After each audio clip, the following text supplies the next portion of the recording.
Assalamualaikum warahmatullahi wabarakatuh. Waalaikumsalam. Waalaikumsalam warahmatullahi Malam. wabarakatuh. Hari ini kita kembali bertemu di Suara Impact Voice edisi khusus, yaitu edisi mengenang 1000 hari almarhum Bapak B.J. Habibie. Dalam kaitan seri khusus ini yang ketiga. Yang pertama oleh Pak Anton tentang industri dirgantara, yang kedua oleh Pak Aswin tentang industri elektroteknika. Nah, yang ketiga dari malam ini oleh Pak Roy Sparingga tentang industri pertanian dan farmasi ya Pak Roy, nanti koreksi saya kalau salah. Ini malam ini agak unik, bukan unik, sangat spesial karena kalau Pak Habibie dikaitkan dengan industri dirgantara mungkin orang semua udah sangat paham. Dengan industri elektroteknika juga kurang lebih cukup familiar. Nah, cuma Pak Roy malam ini menarik dari sisi apa peran Pak Habibie, jejak langkahnya beliau di industri bioteknologi, di farmasi, dan sekitar-sekitar itu. Kira itu untuk pembuka. Silakan Pak Roy, dan kita untuk bagi yang belum pernah kenal, Pak Roy ini adalah Kepala Badan Pengembangan Obat dan Makanan tahun, lupa saya nanti. Baik Pak. Terima kasih Pak Roy. Kalau boleh saya share screen ya Pak. Ya, Slide baik. Boleh ya Pak. Saya ini dulu kalau di Ya. ininya. Baik, mohon maaf ya. Mestinya harus dicoba dulu. Saya mulai dengan pendahuluan bioteknologi. Kalau Saya bisa balikin dulu bagaimana? Ya. Oke. Melalui pendahuluan, kemudian B.J. Habibie, terakhir industri farmasi saat ini dan masa depan. Ya, klik please. Ini jalan ya otomatis ya? Ya, klik bawah Pak.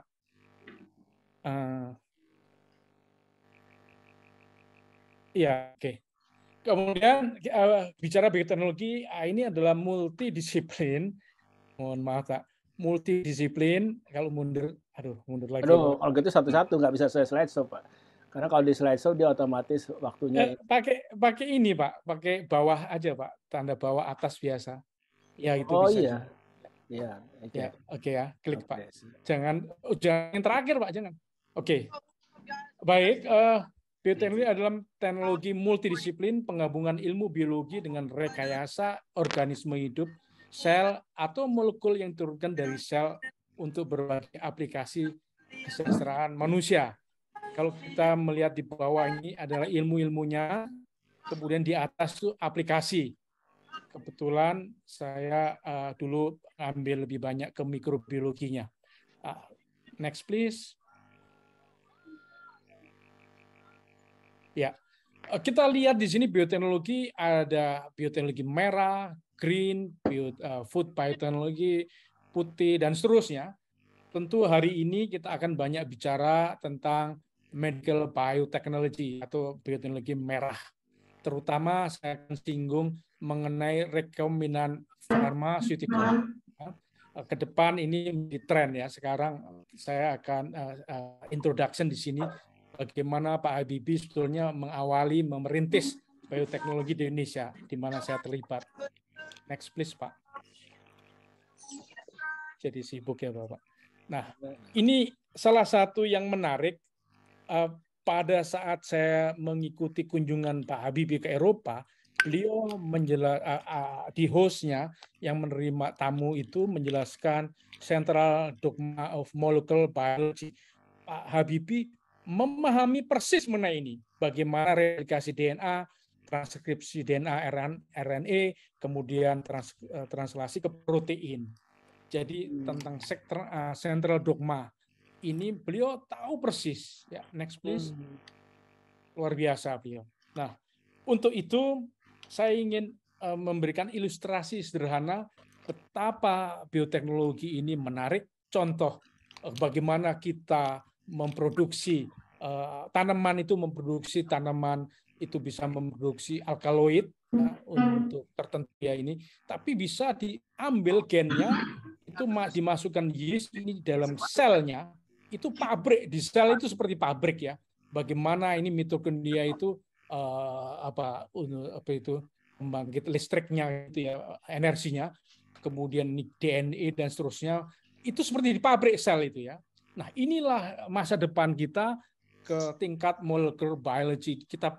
Kita mimicking bagaimana tumbuhan, bapaknya kita ambil aja gain of interest dimasukkan ke yeast dan inilah hasilnya ya. Bahan bakunya gula, asam amino, dan ini salah satu contoh. Next please. Nah, saya akan bicara dengan Pak Habibie.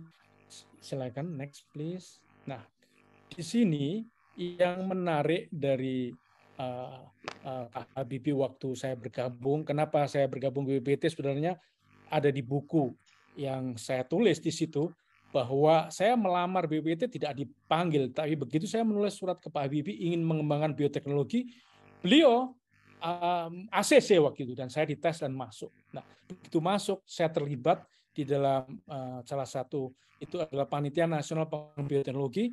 Di situ ada Pak Habibie membentuk Center of Excellence, ya, pusat keunggulan bioteknologi, yaitu kesehatan oleh FKUI, kemudian pertanian, Kementan dan LIPI, dan BPT mengkoordinasikan Center of Excellence untuk biotek industri. Nah, saya sekretaris dari koordinator, yaitu almarhum Haryanto Danutirto, ya. Saat itu saya di situ. Next please. Nah, dalam waktu yang sama PAU juga dibentuk, yaitu kesehatan UGM, PAU Biotek Pertanian IPB, PAU Biotek Industri oleh ITB, ya. Karena itu kami banyak bekerja dengan ITB, BPT itu Center of Excellence untuk industri. Lanjut. Lanjut. Nah, seperti ini kelihatannya, ya. Jadi forum komunikasinya harapannya sebetulnya banyak ya, tetapi memang agak tersendat, tidak berlanjut. Sayang sekali sebetulnya ya. Begitu kami pulang S3 dari Inggris, ini tidak banyak berlanjut. Tapi saya maaf, yang lain mohon di mute dulu ya. Saya nggak bisa lihat satu persatu yang bicara. Tolong di mute. Silakan ya. Pak. Baik Pak. Baik. Pada saat saya S3 di Inggris, saya didatangi oleh wakil ketua PAU Biotek, ini saya masih ingat, almarhum dari UGM, adik dari Pak Said Umar Jeni, ya. Beliau sangat perhatian apa dan situ. Ini menarik sebetulnya, tapi sayang sekali. Lanjut Pak. Ini tidak berlanjut, sayang sekali ya. Salah satu cara atau teknik. Pak Syariel Anas, mohon di mute Pak Syariel Anas. Ya. Nah, ini yang saya ingin sampaikan. Saya masuk dalam tim, yaitu di Biotek Center, bergabung. Teman-teman di sini juga ada, saya lihat tadi Pak Bambang Marwoto. Ya, ini diresmikan oleh Pak Harto, ya, memiliki pilot plan modern. Tentu dan harapannya mengembangkan teknologi rekayasa genetik, meningkatkan produktivitas bioindustri dan kualitas tanaman. Yang saya bahas sekarang adalah alih teknologi pembuatan bahan baku obat skala pilot plan antibiotik, eritromisin, penisilin, tetrasiklin, cephalosporin, dan vitamin B12. Hilang ya Pak. Nanti yang dia terus buka nggak? Sebentar Pak. Potong rambut di sebelah kiri sebelum masuk di alfa. Kalau masih buka, apa coba kalau masih bisa. Pak Adi, tolong di silent Pak. Ya, silakan terima kasih. Ini tahun posisi 94 Pak. Kami terlibat di sana. Bisa lanjut Pak. Ya, ini foto-foto saja. Nah, ini saya masih muda. Saya di laboratorium fermentasi. Luar biasa zaman itu, sangat modern ya. Pada saat itu ada berapa fermenter itu ya, ada 8, 20 liter ini. Lanjut, saya hanya bergambar saja. Kemudian di sini ada fasilitas pilot plant, berbagai ukuran, fermenter sampai 2.500. Saya cari fotonya Pak Bambang, belum ketemu ini, Bambang Marwoto. Ya, tim kami banyak kan dari ITB ya, banyak kan dari ITB, anak-anak muda, dan juga ini ITS. Yang paling depan Pak Roy ya? Iya, saya masih kurus ya Pak. Nah, ini sayang habis itu saya pergi ke Inggris, Pak. Jadi saya pulang ceritanya lain lagi ya. Ini dari commissioning dari awal-awal ini sebetulnya. Lanjut. Teman-teman dari ITB bagus-bagus di sana. Nah, ini fasilitas downstream processing biotech center. Bagaimana kita murnikan misalkan. Sayangnya yang saya terus terang sayang sekali belum dapat sertifikat GMP ya, cara produksi obat yang baik pada saat itu belum menjadi keharusan. Itu sayang sekali. Padahal permintaan banyak sekali produksi karena skala apa tadi fermentor 2500 itu cukup besar Pak untuk yang apa itu low volume high value. Sayangnya belum GMP. Jadi kami tidak bisa. Apa GMP, Pak? Good manufacturing practices, Pak. Practice. Jadi cara produksi obat yang baik. Ya, itu sayang sekali kita belum memiliki saat itu, desainnya belum. Ya, itu aja sayangnya. Lanjut. Padahal ini sudah menghasilkan. Ini salah satu contoh kita membuat studi kelayakan Senia Engineering BPT menunjuk PT APAC ya di Bandung. Bagaimana? Jadi paling singkat saya sampaikan bahwa studi kelayakan ini 50% untuk keperluan Indonesia, 50% bisa diekspor untuk low volume, high value, ya, multipurpose ya. Jadi lanjut, yang menarik saat ini kita bicara bahan baku obat. Ada aturan regulasi saat itu tahun 70-an Indonesia itu keluar ketentuan PMA dalam 5 tahun setelah beroperasi harus menghasilkan bahan baku. Realisasinya memang mereka melakukan tapi hanya proses akhir. Dan saya lihat ada 2 industri yang memang memenuhi Reasim Abadi dan Sandoz, tapi Sandoz tidak berlanjut karena kembali lagi regulasinya tidak mendukung karena bahan itu diproduksi tapi yang nyerap siapa begitu. Jadi gulung tikar. Ini salah satu contoh ya, Pak. Padahal itu sudah lama kita bicarakan ya. Lanjut. Lanjut. Ya. Ini saya dapatkan dari Pak Bambang Marwoto bagaimana saat ini. Nah, BPT Pak Wahono waktu itu mengusulkan lab lagi yaitu lab tiap ya. Dan dari Oppo Datis itu yang itu tolong di mute ya. Saya nggak bisa melihat satu persatu. Jangan, kita mohon dong kita ini nanti ada waktunya untuk diskusi. Ya, terima kasih. Kita juga punya bioetanol biotech center yang kami ceritakan tadi. Next please Pak. Terima kasih. Nah, ini fasilitas pada era Pak Bambang Brojo sudah didukung waktu itu ada forum riset vaksin konsorsium. Sayang sekali kita sudah lab design sudah GLP, GMP tapi belum terrealisasi. Dan kalau itu kan takut ambruk. Sebenarnya ini yang pakai Oppo A71 maaf ya kalau sekali lagi bicara saya keluarkan. Seperti ini.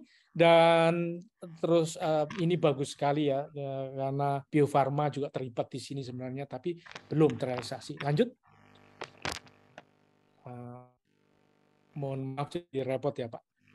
Ekman saya singgung ini memang Pak Habibie ya. Pak Habibie menghendaki ada lompatan di sana dan saya ingin singgung sedikit di sana fokusnya genetika manusia, penyakit menular, keanekaragaman sumber daya genetik dan biosecurity ya. Birokrasi tanpa rintangan dan Ekman memproduksi banyak scientific paper ya. Lanjut Pak.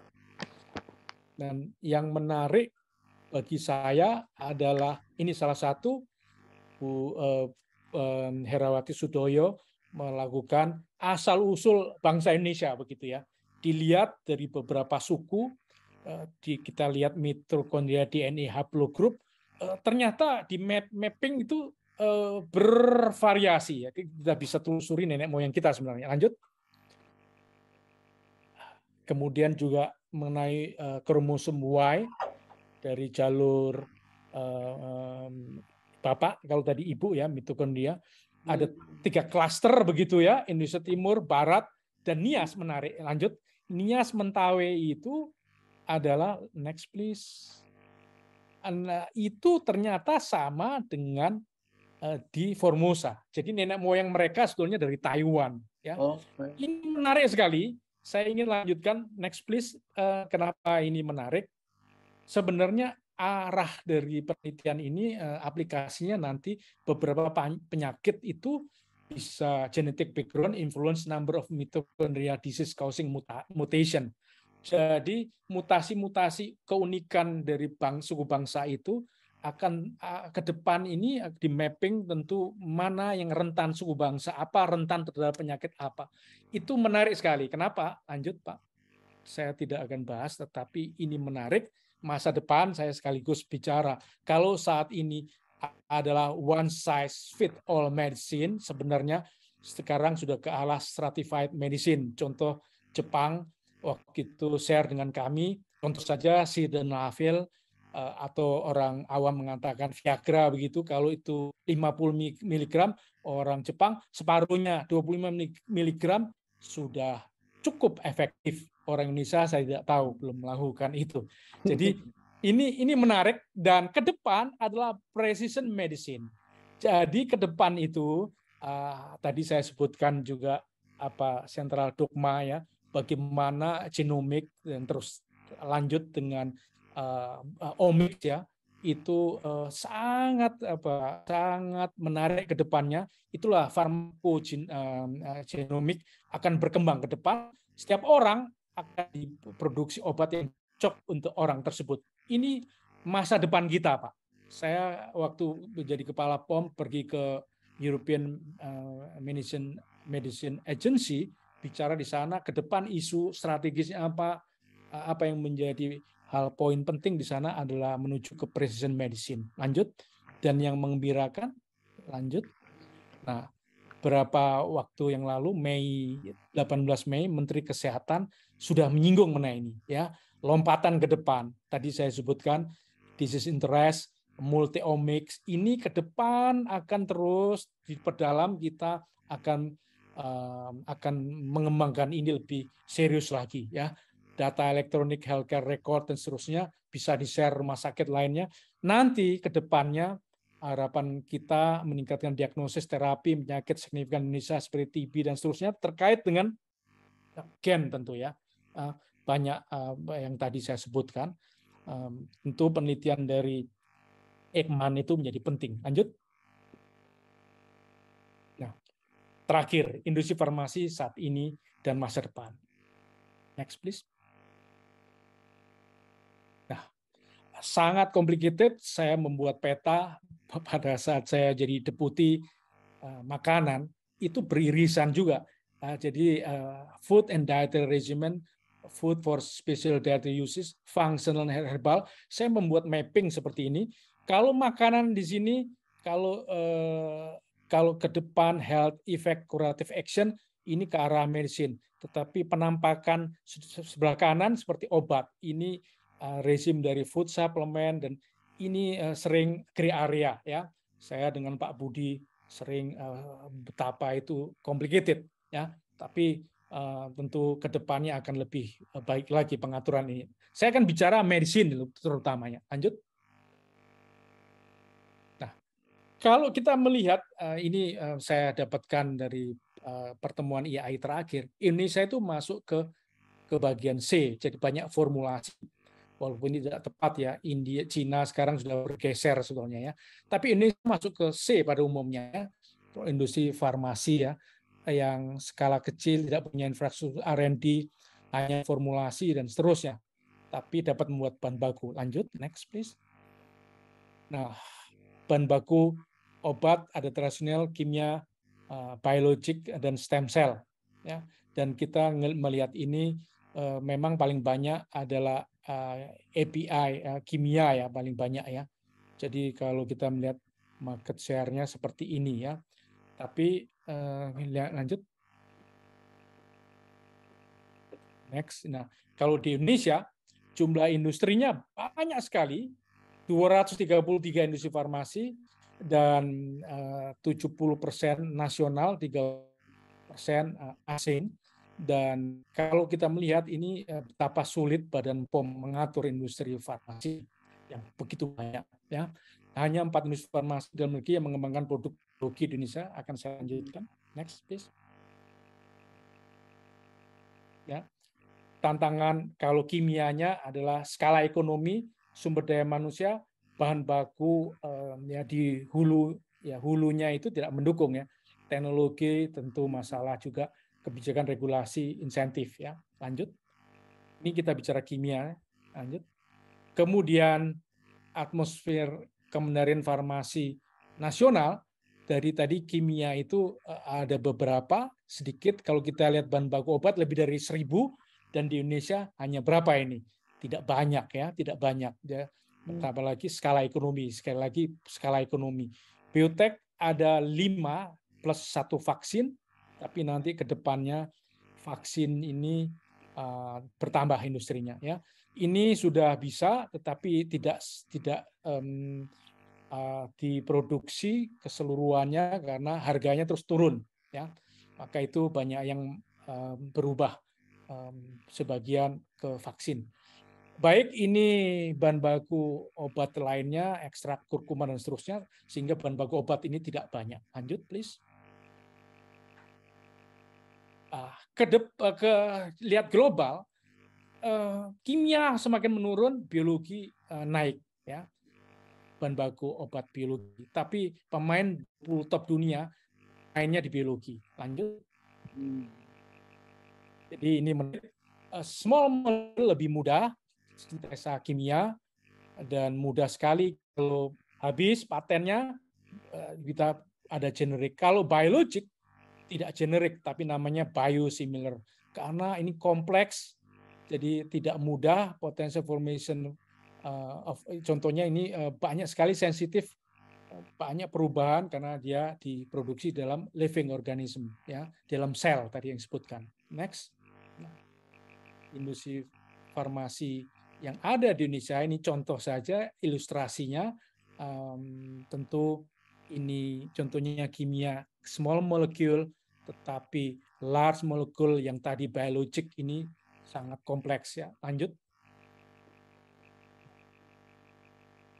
Nah ini kembali lagi Menteri Kesehatan baru saja mengeluarkan transformasi kesehatan Indonesia. Beliau menyebutkan, Menteri Kesehatan menyebutkan seperti ini, ya, penguasaan teknologi viral vector and nucleic acid base. Mereka membuka transfer teknologi B2B, organisasi internasional, kooperasi multilateral dan seterusnya dibuka ya, dan ini sudah terjadi.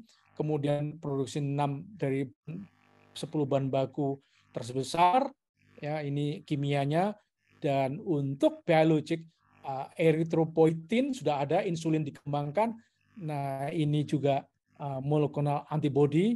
Kalau dulu banyak orang kena COVID itu nanya obat Amaras, Acterma, ini juga diharapkan kita bisa memproduksi ini IVG dan seterusnya. Waktu itu Acterma ini monoclonal antibody ya, bagaimana untuk Badesit, Stokin dan seterusnya. Nah ini diharapkan Indonesia juga mampu mengembangkan. Tentu lanjut Pak, tidak mudah, tetapi itu mimpinya. Nah ini presentasi dari Badan POM yang sebetulnya ada gap di sini. Kalau melihat Badan POM mengawal, tentu peran Badan POM ini pengawalan obat pengembangan baru, GLP, good laboratory practice, cara produksi obat yang baik tadi GMP, cara uji klinik yang baik, pemenuhan persyaratan evaluasi vaksin mulai dari mutu obat, CMC-nya, dan seterusnya. Ini tentu harus dikawal baik oleh Badan POM. Dengan adanya COVID kemarin lebih cair, komunikasi lebih bagus. Jadi ini sebetulnya kesempatan buat kita. Lanjut. Nah, tantangan pengembangan fasilitas dan produk biologi di Indonesia, saya melihat beberapa paparan dari pemerintah, ini dari Badan POM yang baru saja disebutkan. Menurut kacamata Badan POM, tantangan terbesar adalah transfer teknologi dan lemahnya R&D di Indonesia.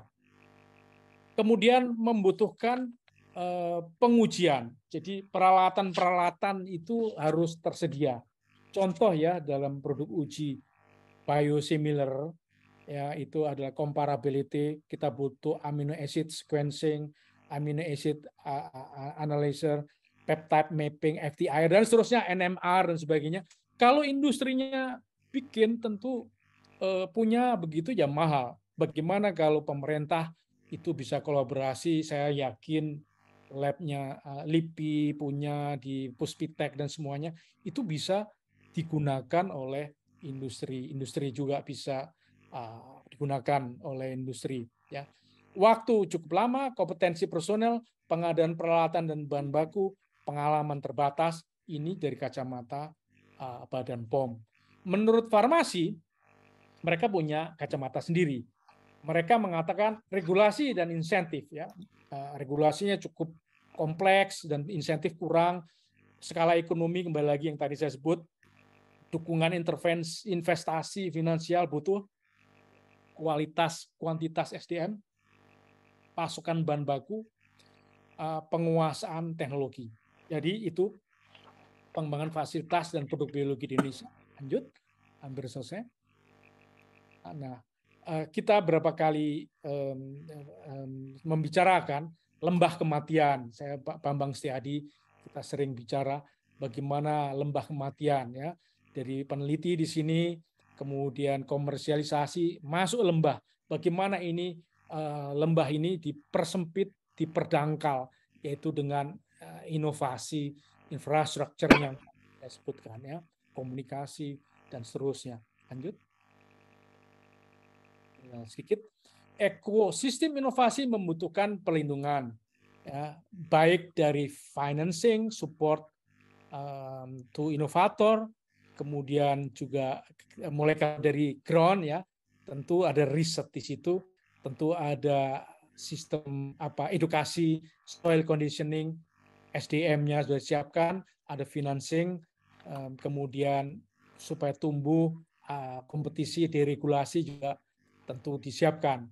Dari sisi ini regulasi, policy instrumen, ada legal devices, ada institutional setting, siapa mengerjakan apa, mekanismenya seperti apa.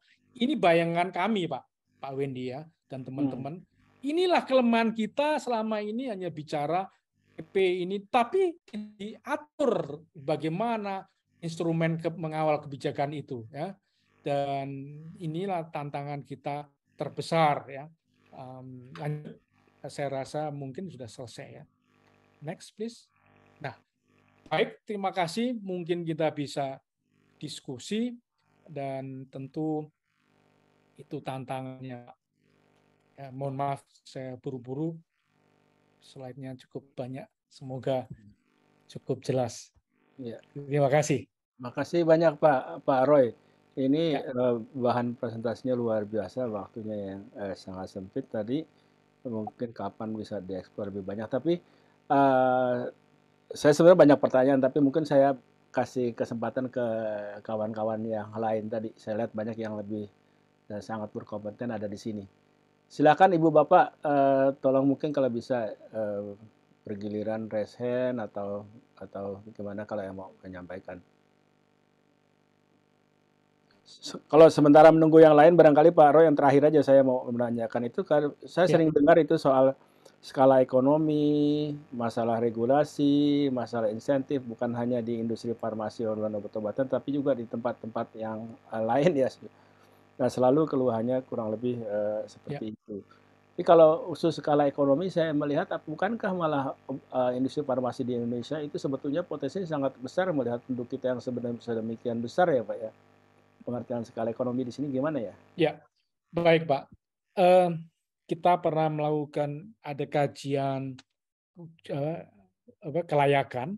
Skala ekonomi sebetulnya kalau itu untuk Indonesia saja terlalu sedikit, Pak. Jadi dia baru untung kalau skalanya lebih besar, sehingga dia harus ekspor. Nah, ini masalah, Pak.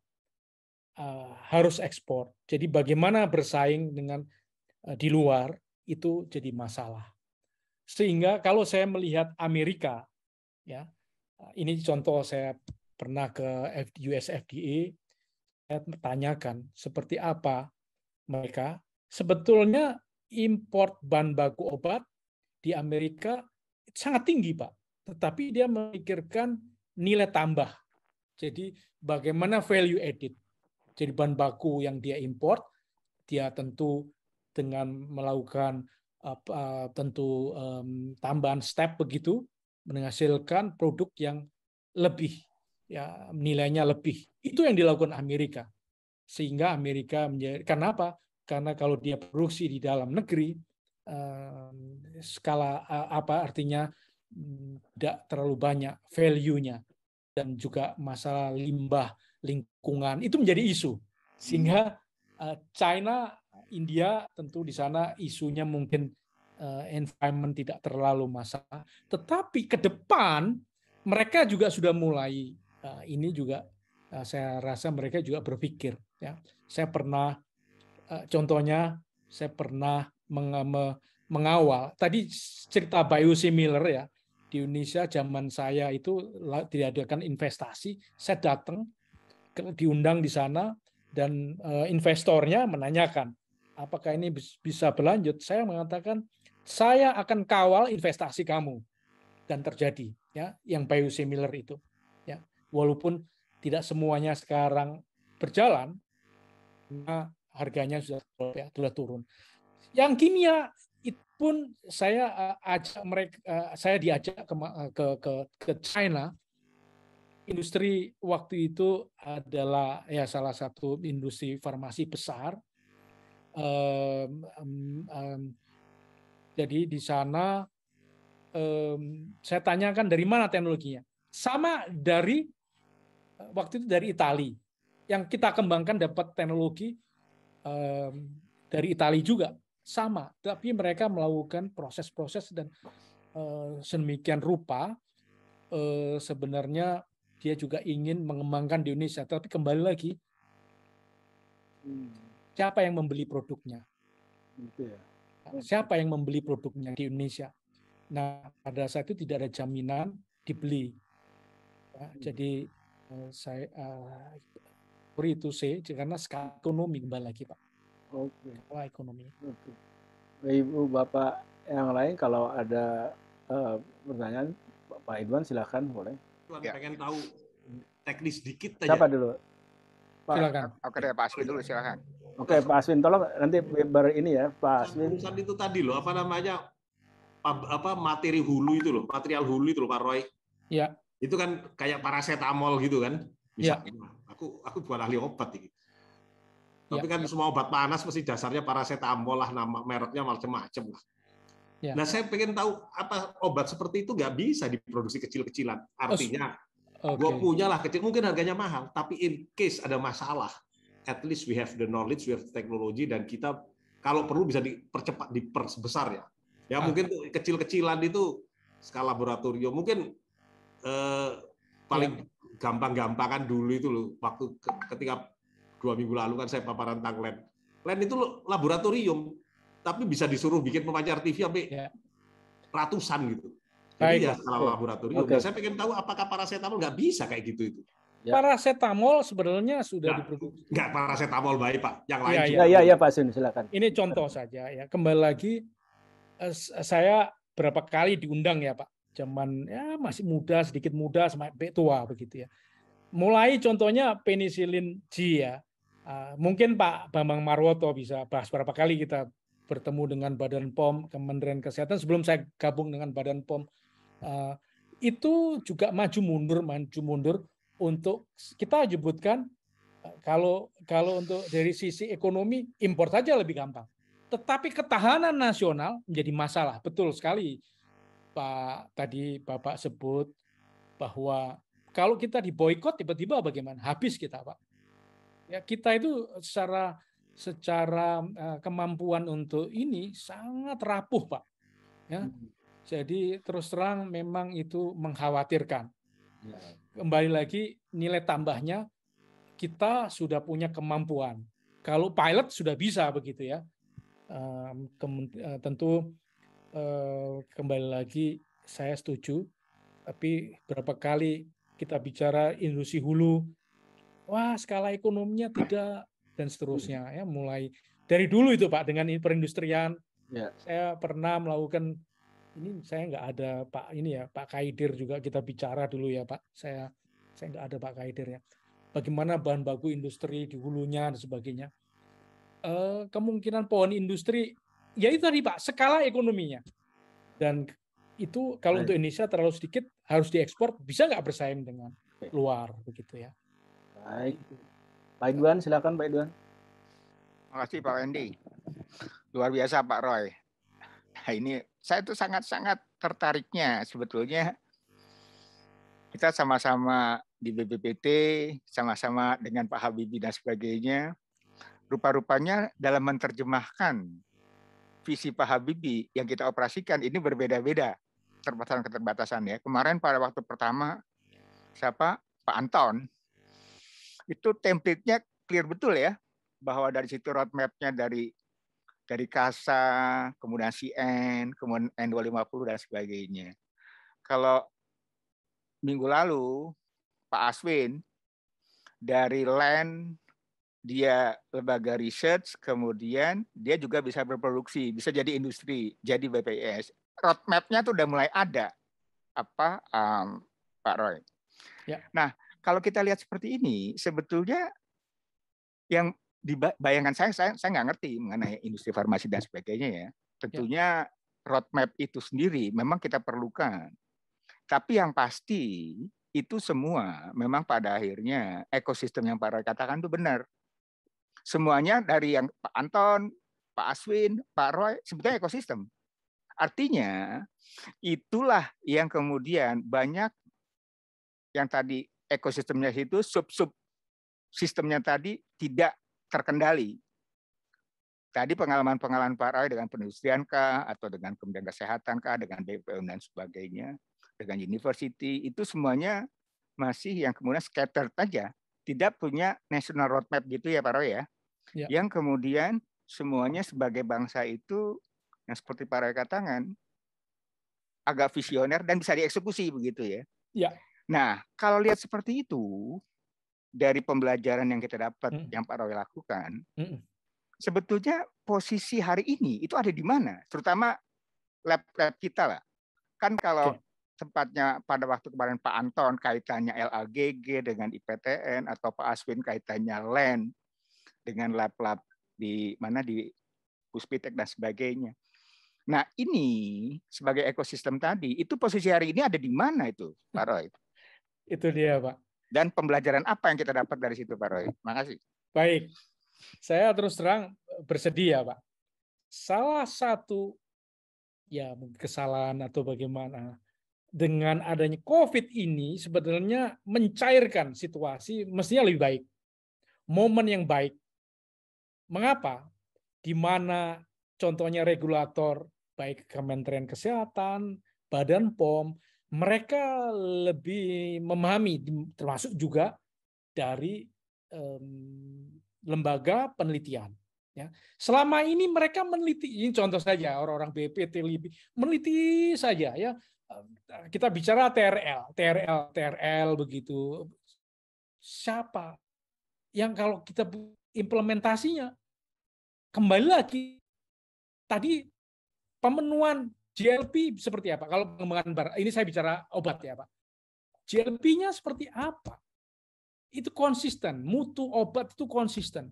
Ya, bagaimana kesiapan kita konsistensi pemenuhan regulator itu kalau saya bicara sisi Badan POM mestinya ada forum komunikasi yang terus-menerus harus by design.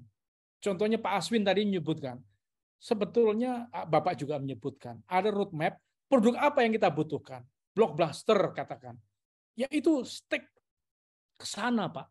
Selama ini tidak. Dibiarkan industri farmasi yang 200 lebih. Bahkan saya pernah bicara, ya, tapi saya khawatir akan menguncangkan. 200 sekian itu, kalau bank itu dilakukan penyehatan. Ya, bank pernah disehatkan. Kalau di industri farmasi, itu mestinya disehatkan juga. Ada tim sendiri bagaimana industri farmasi tidak usah terlalu banyak ya, dari merger dan sebagainya, dan itu akan lebih sehat, fokus daripada bersaing kecil-kecil begitu, kuenya juga tetap segitu, Mengapa tidak industri terbatas, fokus, pemerintah tentu akan memperhatikan. Ya, jadi kembali lagi ekosistem harus diperbaiki, Pak. Ya, komunikasi terus dilakukan dan kalau Bapak menanyakan kondisi saat ini seperti apa, harapan saya sudah berubah. Saya khawatir hanya kemarin COVID, kita bicara vaksin, terus agak sudah membaik dan seterusnya. Tapi saya melihat kemarin vaksin ini mengembirakan juga dari beberapa industri. Ya, tapi kembali lagi momentumnya ya, kayak Biotis Uner sudah uji klinik ketiga ya, merah putih ya. Kemudian vaksin Bio Farma dengan Baylor College Medicine berjalan, sekarang uji klinik 3. Ikman Brin yang merah putih saya tidak tahu dengan rekombinan protein. Yang lain-lainnya JBO Anhui saya dengar sudah, saya tidak tahu ada konstruksi dan seterusnya. Etana tadi yang salah satu industri produksi eritropoietin sekarang karena tidak melakukan, dia mengubah karena harganya sudah murah. Sekarang fill and finish untuk platform mRNA. Ke sana arahnya, Pak, yang sekarang ini. Jadi itu saya bicara vaksin. Yang lain-lain harapan kita adalah sebaiknya regulator juga terus mengawal, Badan POM, Kementerian Kesehatan dan seterusnya mengawal ya. Jadi ekosistem untuk uji klinik juga sebaiknya juga harus lebih mudah. Ya, uji klinik itu salah satu juga masalahnya. Ya, banyak kita harus buka, kita harus perbaiki reformasi ini. Kira-kira begitu, Pak. Ya, jadi memang teknologi transfer office harus ada, Ristek harus menyiapkan. Kalau di negara-negara lain, Pak Khairil juga mungkin familiar dengan itu, bagaimana menjembatani ya, lembaga penelitian itu dihilirkan, ada teknologi transfer office-nya dan semua dimudahkan begitu ya.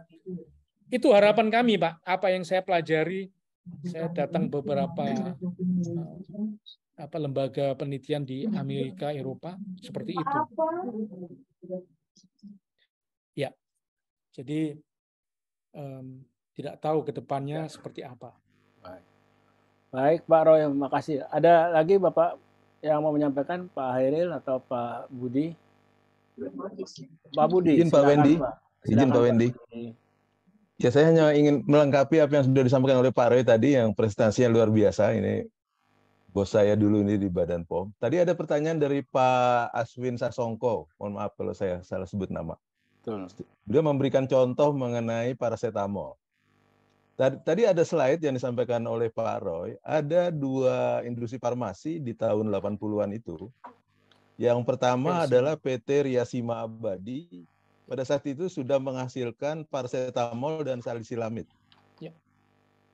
Paracetamol dan salisilamid sampai dengan hari ini masih digunakan. Mohon maaf kalau saya sebut merek, misalnya Bapak, Ibu pernah menggunakan katakanlah Neosep, ya, Neosep Forte, itu di dalamnya ada terkandung paracetamol dan salisilamid. Lalu yang kedua adalah PT Sandoz Biochemi Pharma. Itu salah satu produksinya adalah amoksisilin 3H2O, amoksisilin trihidrat. Paracetamol, salisilamid, dan amoksisilin trihidrat sampai dengan hari ini masih digunakan. Walaupun sudah banyak antibiotika generasi-generasi mutakhir lah, katakan demikian. Artinya di tahun 80-an, pada saat, kalau saya tidak salah, pada saat Direktur Jenderal Pengawasan Obat dan Makanan itu dijabat oleh Profesor Dr. Median Sirait, itu sudah dilaksanakan karena ketentuan yang tadi disebutkan oleh Pak Roy, setelah 5 tahun dia melakukan investasi di Indonesia, dia harus membuat industri bahan baku. Namun apa yang terjadi, saya pada saat itu ya masih muda lah katakan, saya sebagai salah satu inspektur, pada saat inspeksi ke industri-industri yang menghasilkan paracetamol, lalu amoksisilin trihidrat tadi, mereka tidak mendapat perlindungan dari pemerintah dalam tanda petik apakah itu Kementerian Keuangan atau Kementerian Perdagangan atau bahkan Kementerian Perindustrian. Ya. Perlindungan apa? Harga. Ya, saya tidak terlalu ahli di bidang ekonomi. Bagaimana PT Riasima Abadi menghasilkan paracetamol pull powder? Harganya lebih mahal kalau industri farmasi lain mengimpor dari India dan China. Bagaimana dia bisa hidup? BEP aja tidak akan berhasil itu. Jadi tadi sudah disampaikan oleh Pak Roy bahwa hikmah dari COVID ini dan Presiden sudah menyatakan dan dia terkaget-kaget kok Indonesia 90% lebih bahan baku kita masih impor. Nah inilah saatnya kita duduk bersama. Ini tidak bisa diemban oleh Kementerian Kesehatan dan Badan POM saja. Jadi perindustrian, perdagangan, Kementerian Keuangan. Padahal di ketentuan WTO kan membolehkan kalau industri yang masih baru itu mendapat proteksi dari pemerintah. Nah ini mereka pada saat itu sama sekali tidak mendapat proteksi itu, sehingga akhirnya mereka lebih baik impor. Saya tidak tahu apakah ini ada tanda petik bisa disamakan dengan kasus Petral atau tidak, walau alam bisawab. Demikian Pak Wendy, mohon maaf Pak Roy, itu saya hanya menambahkan sedikit. Terima kasih Pak Budi melengkapi. Pak Wendy, kalau boleh saya Pak Bambang Marwoto itu tim kami dulu ya, satu tim kami maksud saya. Dan beliau membantu Kimia Farma untuk Kimia Farma juga untuk bahan baku obat. Bisa share informasi seperti apa tantangannya Pak Bambang Marwoto? Kalau saya lihat ada nama Pak Bambang di sini. Silakan Pak Bambang Marwoto. Pak Bambang kalau boleh share. Pak Bambang Marwoto dari BPT. Ya, siap. Ya. Ini orang hebat ini. Ya. Silakan Pak Bambang. Satu tim kami dulu. Silakan Pak Bambang. Silakan kami. Ya. Selamat malam Bapak Ibu semuanya. Assalamualaikum warahmatullahi wabarakatuh. Bisa didengar anunya Pak ya? Modulasi. Oke. Ya. Jadi sebagai informasi saya juniornya Pak Roy. Jadi di BPPT maupun terkait dengan selama di BPPT saya juniornya Pak Roy. Nah kemudian tadi saya menambahkan informasi terkait dengan kondisi terakhir Pak ya saat ini. Jadi sebelum bergabung dengan BRIN itu memang ada prioritas riset nasional. Nah di situ ada amoksisilin dan parastamol sebagai bahan baku salah satunya yang merupakan prioritas riset nasional. Targetnya adalah bagaimana riset ini bisa mendorong berdirinya industri bahan baku obat di Indonesia. Nah, itu selesai di 2021 dan kita sekarang dilanjutkan riset terkait dengan amoksisilin parastamol itu, tetapi bukan prioritas riset lagi. Sekarang kalau kita di BPPT waktu itu kita downgrade menjadi small many, artinya riset-riset biasa yang targetnya adalah paper, tidak memiliki target ke berdirinya industri. Nah itu memang BRIN sekarang ini yang kami rasakan adalah memang menyiapkan sebagai periset itu untuk menjadi ahli fungsional utama di sana, dan itu didorong sekali memang dengan memproduksi paper dan capaian lain yang mendorong individu untuk ke arah itu. Kualitas global itu bagus, positif, tetapi tadi memang konsep bagaimana Indonesia mengembangkan teknologi, mengembangkan inovasi, hilirisasi itu sepertinya belum ke arah itu, sehingga prioritas riset nasional yang sebelumnya dibangun itu juga sekarang menjadi lebur ya.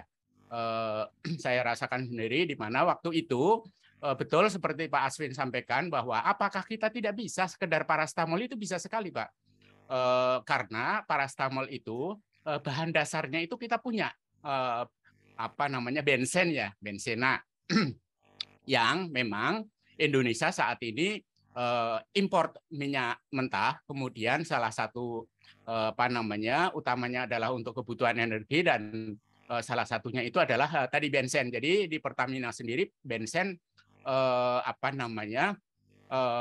diproduksi, kemudian nitrobensen, kemudian menjadi parastamol. Jadi targetnya itu kalau riset nasional prioritas itu kita coba memproduksi antara parastamol, bahan antaranya adalah berbahan baku yang memang kita sudah produksi, bensen. Jadi sebagian bensen diproduksi menjadi nitrobensen, kemudian lanjut ke parastamol. Itu konsep prioritas nasional. Tetapi bersamaan pula dengan konsep industrialisasi yang ujungnya ke pelaksananya adalah BUMN, kimia farma. Nah, ini memang di switch bagaimana bisa diproduksi dengan misalnya tadi integrasi dengan perindustrian Pertamina sehingga memang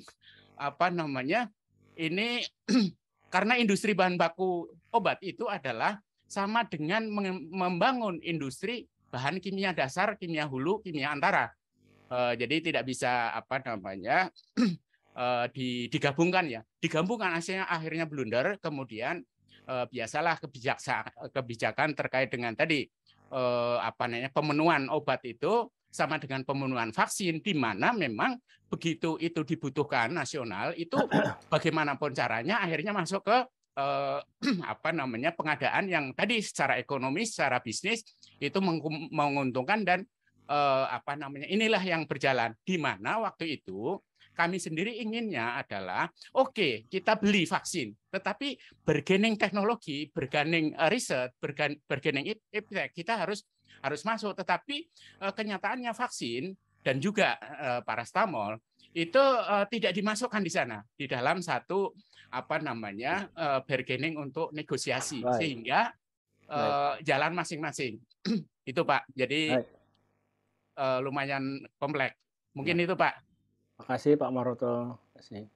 Ya, Pak Roy, mungkin kita udah lebih dari 1 jam. Ya, terima kasih. Silakan kalau ada yang mau kata akhir. Terima kasih. Kita itu sebetulnya ingin sekali ya banyak lesson learn sebenarnya ya Pak. Ya. Jadi kita jangan mengulangi lagi tentu dengan lesson learn ini ke depannya kita bisa akan lebih baik lagi ya. Itu jadi kelemahan kita adalah komunikasi, Pak. Menurut saya komunikasi. Forum komunikasi harus dibangun terus-menerus interaktif. Itu harus dikawal, konsistensi kebijakan itu harus ada, termasuk strategi tadi, bagaimana alih teknologi, kepastian dan seterusnya. Kita harus membantu juga industri farmasi dalam hal ini. Bagaimana insentifnya dan seterusnya. Ada kepastian. Itu saja, Pak. Terima kasih. Baik. Terima kasih banyak, Pak Roy.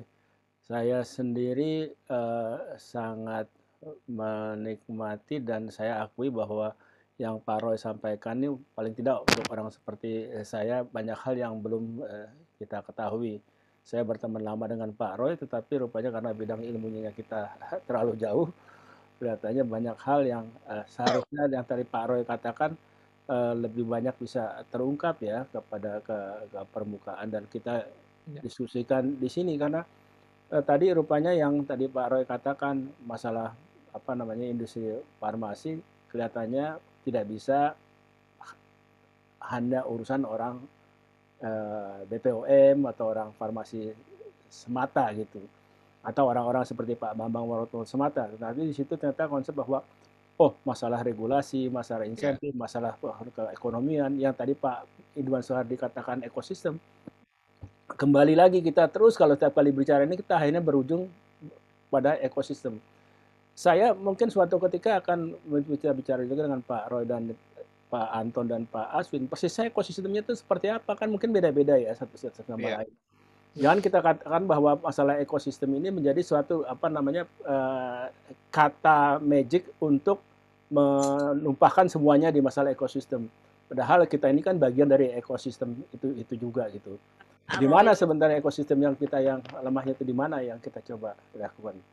Mungkin waktunya bukan sekarang ya, karena mungkin juga tadi Pak Roy saya kira agak menahan diri karena waktunya dan kelihatannya juga karena apa ya namanya forumnya mungkin ya nggak terlalu bebas gitu ya. Tapi pada suatu ketika Pak kita kalau misalnya langsung gitu ya, yang tadi itu bahan Pak Roy itu sangat bagus sekali untuk kita ngebedahnya itu sama-sama. Baik. Barangkali itu ya yang bisa kita sampaikan. Terima kasih banyak sekali lagi. Pak Wendy boleh nggak? Terima kasih.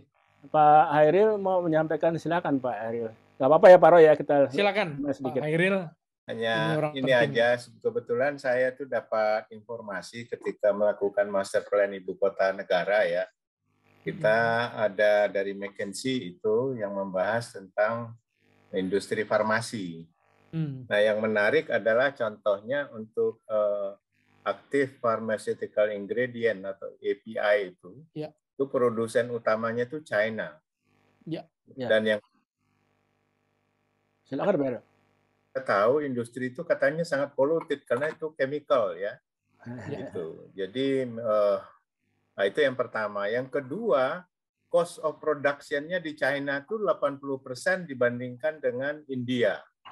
Itu hebatnya itu. Jadi ini masalah bisnis sih kalau menurut saya. Kalau menguntungkan pasti ada pebisnis farmasi Indonesia yang akan membangun industri itu di Indonesia. Tetapi kalau dia belum bisa compete dengan China dan India ya tentunya berat. Betul. Gitu. Nah, termasuk juga tadi disebut biosimilars itu India juga eager sekali untuk mengembangkan biosimilars itu. Ya. Karena memang kalau sudah habis patennya itu harusnya sudah bisa dikembangkan, nggak perlu bayar lagi royalti. Gitu. Tapi ternyata nggak semudah itu juga. Patennya habis itu, tapi kalau teknologinya nggak ngerti juga ya nggak bisa juga gitu.